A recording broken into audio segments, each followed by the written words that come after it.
Արտյոմ Ալեքսանյան համար 73, տանգավոր է Ալեքսանյան և գոլ։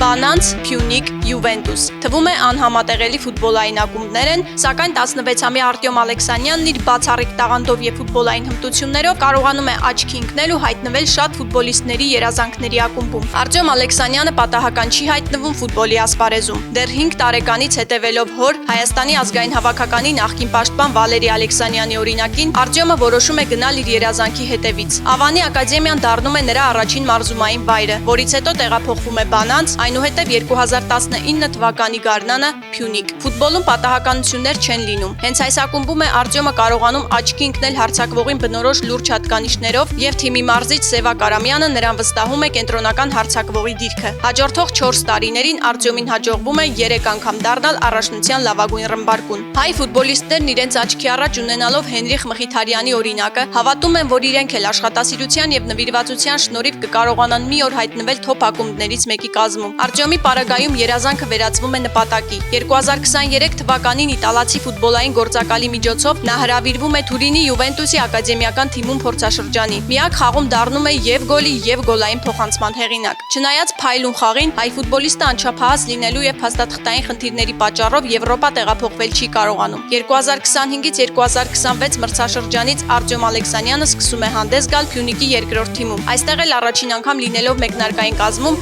հեղինակում է իր առաջին գոլը։ Եղիշե Մելիքյանի գլխավորությամբ էլ Փյունիկի գլխավոր թիմում անցկացնում է իր դեբյուտային խաղը։ Արտյոմը մասնակցել է նաև մի շարք միջազգային մրցաշարերի։ Նա հանդես է եկել մինչև 14, 15, 16, 17 տարեկանների հավաքականներում։ Ֆուտբոլի ցակողաստղի, նրա պատմության եւ միջազգային արենայում հայտնվելու մասին հայ երկրպագուները դեռ կլսեն։